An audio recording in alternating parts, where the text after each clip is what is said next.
Are there any objections to counting the certificate of vote of the state of Arizona that the teller has verified appears to be regular in form and authentic? Mr. Vice President, I, Paul Gosar from Arizona. For what purpose does the gentleman from Arizona rise? I rise up for myself and 60 of my colleagues to object to the counting of the electoral ballots from Arizona. Is the objection in writing and signed by a senator? Yes, it is. It is.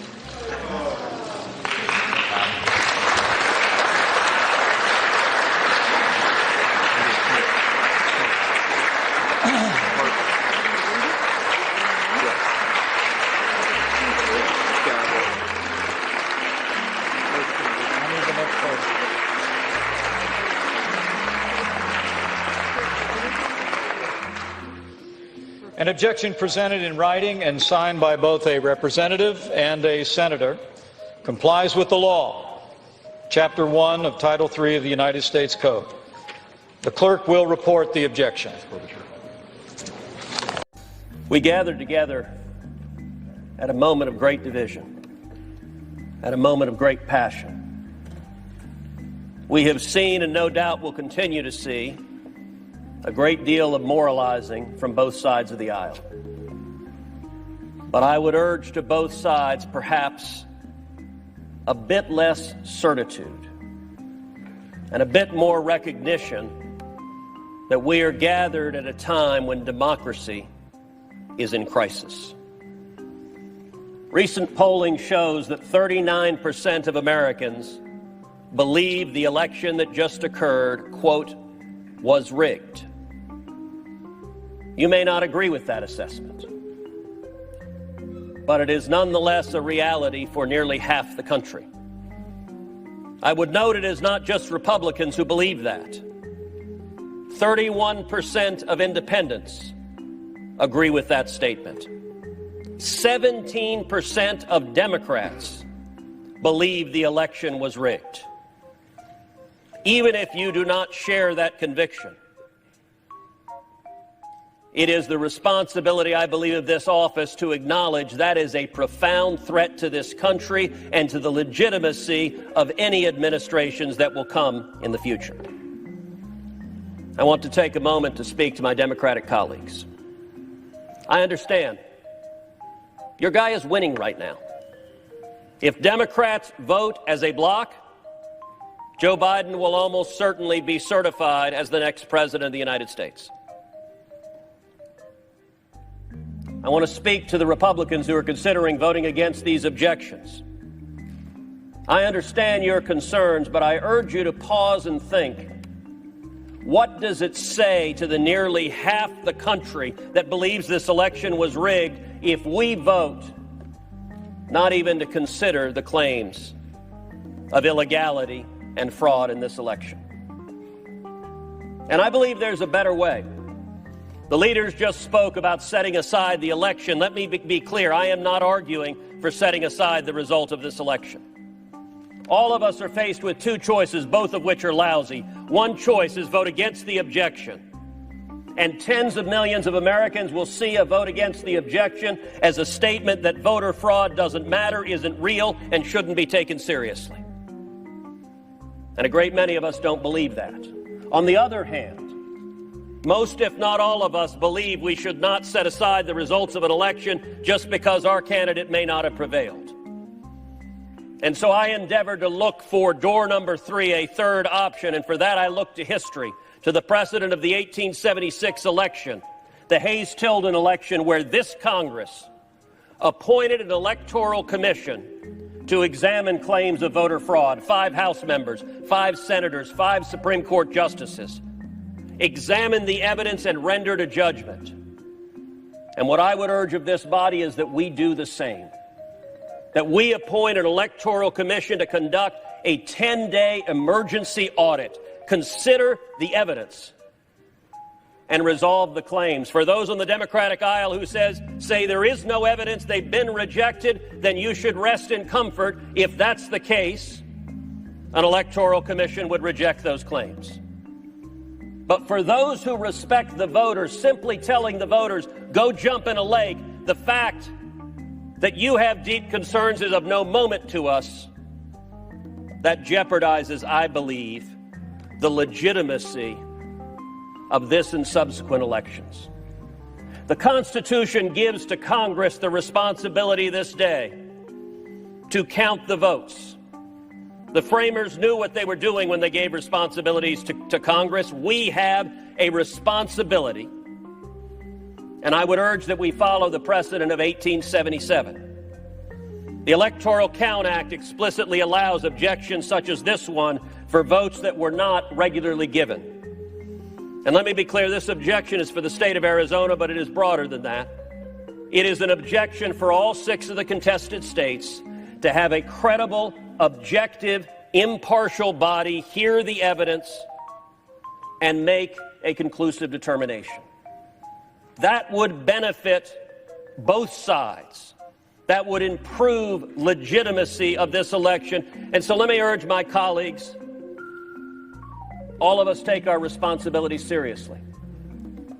I would urge my colleagues, don't take perhaps the easy path, but instead act together, astonish the viewers, and act in a bipartisan sense to say we will have a credible and fair tribunal, consider the claims, consider the facts, consider the evidence, and make a conclusive determination whether and to what extent this election complied with the Constitution and with federal law. Madam Speaker, Americans instinctively know there was something wrong with this election. During the campaign, Vice President Biden would do an event and he'd get 50 people at the event. President Trump, at just one rally, gets 50,000 people. President Trump increases vote with African Americans, increases vote with Hispanic Americans, won 19 of 20 bellwether counties, won Ohio by 8, Iowa by 8, and Florida by 3. Got 11 million more votes than he did in 2016, and House Republicans won 27 of 27 toss-up races. But somehow, the guy who never left his house wins the election? 80 million Americans, 80 million of our fellow citizens, Republicans and Democrats, have doubts about this election. And 60 million people, 60 million Americans think it was stolen. But Democrats say, no problem, no worries, everything's fine. We asked for an investigation. We asked Chairman Nadler, Chairwoman Maloney for an investigation. They said no. You bet. And so President Trump has called this out. And President Trump has stood up to it. So many of us have stood up to it. And in fact, over 100 of my colleagues, Madam Speaker, asked the Supreme Court to address this problem just a few weeks ago. And unfortunately, the court chose to punt. They didn't answer it one way or the other. They didn't want to get in the middle of this discussion. We don't have that luxury today.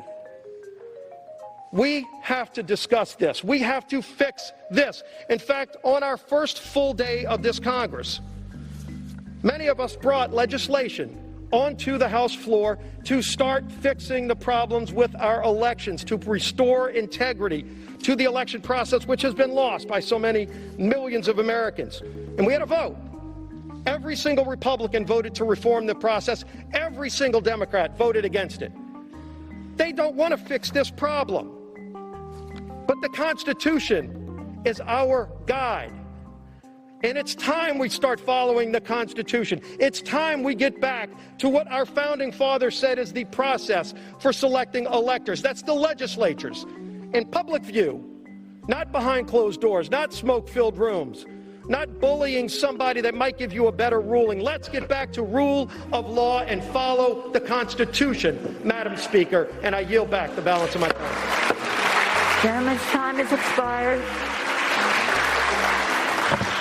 For what purpose does the gentlewoman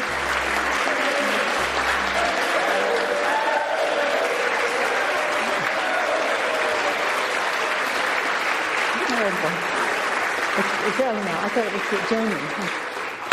If we allow state election laws as set forth by state legislatures to be ignored and manipulated on the whims of partisan lawsuits, unelected bureaucrats, unlawful procedures, and arbitrary rules, then our constitutional republic will cease to exist. The oath that I took this past Sunday to defend and support the Constitution makes it necessary for me to object to this travesty.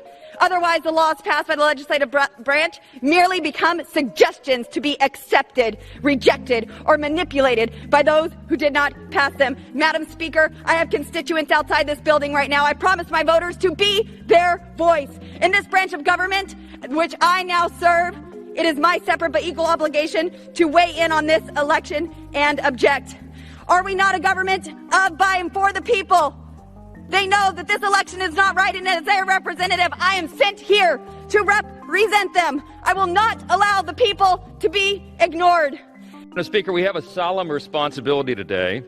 We must vote to sustain objections to states of electors submitted by states that we genuinely believe clearly violated the Constitution and the presidential election of 2020.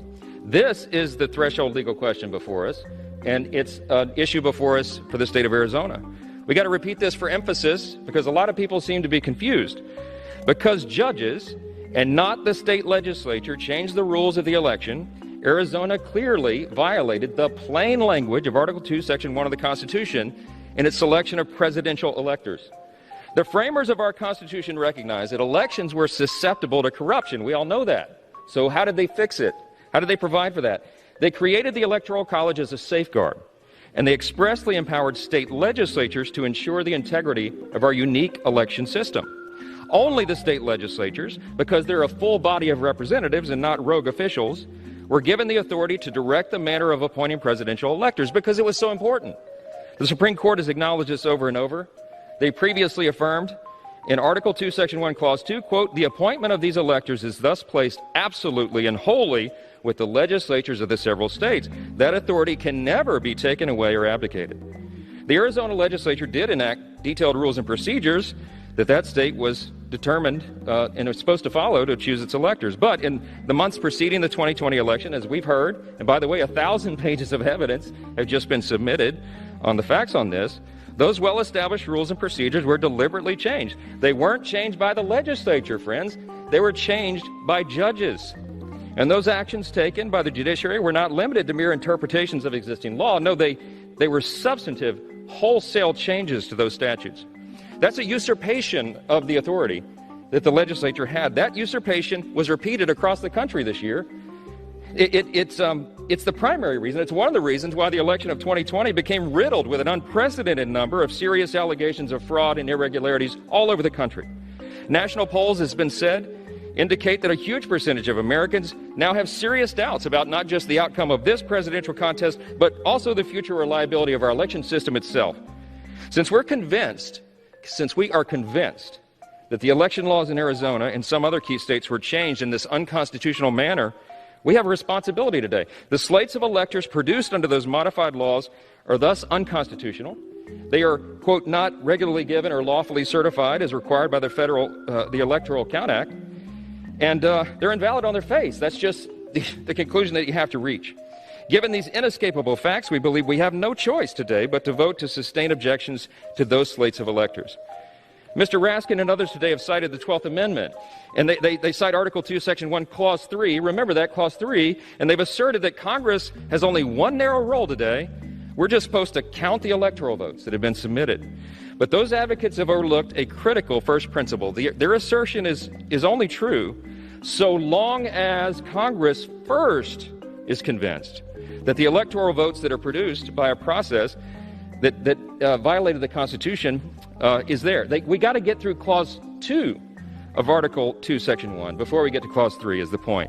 Look, in our unique system, Congress is positioned as the last bulwark in a presidential election to ensure the Constitution has been followed. Indeed, in just two decades ago, the Supreme Court spoke to this. They plainly acknowledged this important deliberative role of Congress. It was the famous Bush v. Gore litigation that everybody remembers from 2000. In a per curiam opinion, meaning all 9 justices, it was unanimous. They noted strict adherence to the provisions of the Electoral Count Act may, quote, create a safe harbor for a state insofar as congressional consideration of its electoral votes is concerned. However, they said, unanimously, the court said, since Title III, Section 5 contains a principle of federal law that would assure finality of the state's determination if they followed all the prescriptions there, if a legislature the will of the legislature is attempted to be changed by a state court, that is a problem. That, they said, Congress might deem to be a change in the law. That's precisely why we're here right now. Go read Bush v. Gore and you'll see this. Chief Justice William Rehnquist and Scalia and Thomas joined in a concurring opinion 8 days later, and they reiterated this point. A significant departure from the legislature's scheme for appointing presidential electors presents a federal question. It's a big problem for us, and it's one we cannot get around. That's why we're here. I urge my colleagues today to look at the facts, to follow the law, and follow our congressional oath. We're supposed to support and defend the Constitution.